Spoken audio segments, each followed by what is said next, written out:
अस्सलामु अलैकुम वरहमतुल्लाहि वबरकातुहू। अल्लाहुम्मा सल्ली अला मोहम्मद व अला आले मोहम्मद सल्लल्लाहु अलैहि वसल्लम।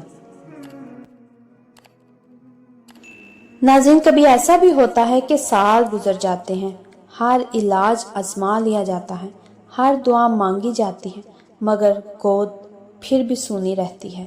लेकिन दरूद पाक की रूहानी ताकत ऐसी है कि जब सब रास्ते बंद हो जाएं तो यही नूरानी जिक्र जिंदगी के बंद दरवाजे खोल देता है। आज की कहानी उन दिलों के लिए है जो बेऔलादी के दर्द से गुजर रहे हैं और अपनी दुआओं की कबूलियत देखने के मुंतज़िर हैं। शहर के एक पुरसुकून मोहल्ले में रहीम और आयशा की शादी को 10 साल गुजर चुके थे। हर साल उम्मीद का चिराग जलता, मगर हर बार मायूसी उनके दिल को घेरा डाल लेती। डॉक्टरों ने हर मुमकिन इलाज किया, हर दुआ इस्तेमाल की, मगर नतीजा एक ही था, सब कुछ ठीक है मगर वक्त अल्लाह के हाथ में है। आयशा की रातें जागते और आंखें रोते गुजरती। एक दिन वो अपनी दादी के पास जाकर टूटे दिल के साथ कहने लगी, दादी, सब कुछ कर लिया लेकिन दिल की ये ख्वाहिश पूरी नहीं हो रही। दादी ने मोहब्बत बड़ी मुस्कुराहट के साथ कहा, बेटा, जब दुनिया के दर बंद हो जाएं तो अल्लाह के खजाने फिर भी खुले रहते हैं। रोजाना फजर के बाद और रात को सोने से पहले 313 मरतबा दरूद पाक पढ़ो और फिर अपनी हाजत अल्लाह के सामने रखो। देखो कैसे मौजज़ा होता है। रहीम और आयशा ने उसी दिन से यह अमल शुरू कर दिया। शुरू में सिर्फ दिल को तसल्ली मिलती रही, लेकिन कुछ हफ्तों बाद आयशा ने अपने दिल में एक अजीब सा सुकून महसूस किया। 2 महीने गुजरे और अल्लाह की कुदरत से वो लम्हा आया जब आयशा ने खुशखबरी सुनाई। उसी दिन उन दोनों की आंखों से शुक्र के आंसू बह रहे थे। यकीन पुख्ता हुआ कि जब कोई बंदा दरूद पाक को अपनी जिंदगी का हिस्सा बना लेता है तो आसमान से रहमत की बारिश उतरती है और नामुमकिन भी मुमकिन हो जाता है। वजीफा हर नमाज के बाद या कम से कम फजर के बाद और रात सोने से पहले 313 मरतबा दरूद इब्राहिमी पढ़ें। पढ़ने के बाद अपने दिल की दुआ अल्लाह के हजूर रखें। यकीन रखें, वक्त और कुदरत सिर्फ उसी के इख्तियार में है।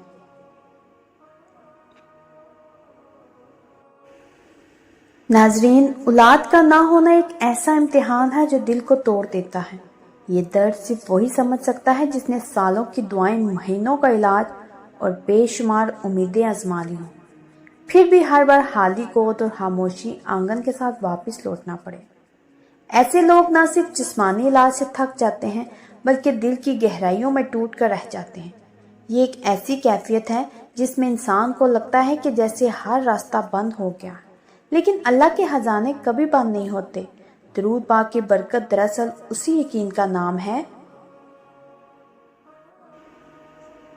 ये सिर्फ एक अमल नहीं बल्कि अल्लाह और उसके महबूब सल्लल्लाहु अलैहि वसल्लम के दरमियान एक ऐसा नूरानी राब्ता है जो दुआ और कबूलियत के दरमियान फासला कम कर देता है। जब कोई बंदा दिल के दर्द और आंखों के आंसू के साथ नबी करीम सल्लल्लाहु अलैहि वसल्लम पर दरूद भेजता है तो अल्फाज सीधे आसमान की तरफ उठते हैं और फरिश्ते उनको अल्लाह के हजूर पेश करते हैं। हदीस मुबारक में आता है, जो शख्स मुझ पर 1 मरतबा दरूद भेजता है अल्लाह उस पर 10 रहमतें नाजिल फरमाता है। तो सोचे नाज़रीन, जब कोई दिन में सैकड़ों मरतबा दरूद पढ़े तो उसके दिल और जिंदगी पर कितना नूर और कितनी रहमत नाजिल होती है। ये कहानी हमें ये सबक देती है कि अल्लाह ताला की कुदरत के सामने कोई चीज़ नामुमकिन नहीं। चाहे दुनिया के सब दरवाजे बंद हो जाएं, इलाज नाकाम हो जाएं, लोग उम्मीद तोड़ दें, लेकिन जब बंदा दिल से अल्लाह और उसके महबूब सल्लल्लाहु अलैहि वसल्लम का जिक्र करता है तो कुदरत के खजाने हरकत में आ जाते हैं। यही वजह है कि रहीम और आयशा की जिंदगी में भी वो लम्हात आया जब सालों की दुआएं, इंतज़ार और सब्र दरूद पाक के वसीले से कबूल हुई और अल्लाह ने उन्हें अपनी रहमत से औलाद की नेमत अता फरमाई। नाज़रीन, अगर किसी के नसीब में औलाद लिखी है तो वो 5 साल बाद, 10 साल बाद, 12 साल बाद, 16 साल बाद, जब अल्लाह ने चाहा वो उसको मिलकर रहेगी। बस अल्लाह पाक के जब देना होता है ना तो तब कोई ना कोई छोटा सा वसीला बना देता है। जैसे आयशा और रहीम की जिंदगी में दादी माँ का वसीला बना।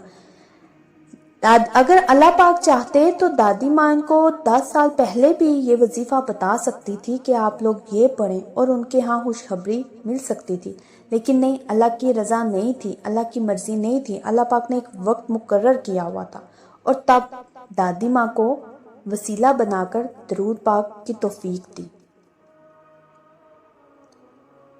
یہ پیغام صرف بے اولاد جوڑوں کے لیے نہیں بلکہ ہر اس دل کے لیے ہے جو کسی بھی حاجت یا خواہش کے لیے اللہ کی رحمت کا طلبگار ہے۔ یاد رکھیے ناظرین، درود پاک نہ صرف دل کے زخموں کا مرہم بلکہ دعاؤں کی قبولیت کی چابی بھی ہے۔ بس شرط یہ ہے کہ نیت صاف ہو، دل یقین سے بھرا ہو اور زبان محبت سے تر ہو۔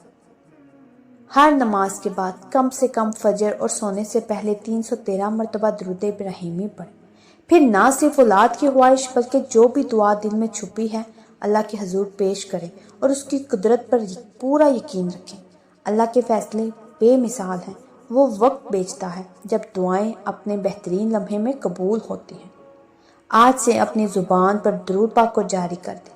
یہی عمل آپ کی زندگی کے دروازے کھولنے کی سب سے بڑی کنجی بن سکتا ہے۔ تو پیارے ناظرین، اگر آپ کو میری یہ کہانی، میرے یہ الفاظ دل سے لگے ہوں تو میرے چینل کے ساتھ جڑے رہیے۔ میرے چینل کو سبسکرائب کریں، لائک کریں، شیئر کریں اور مجھے کمنٹس میں ضرور بتائیے گا کہ کون کون درود پاک پڑھتا ہے۔ ایک نئے مشاہدے کے ساتھ دوبارہ حاضر ہوں گی۔ جزاک اللہ خیر۔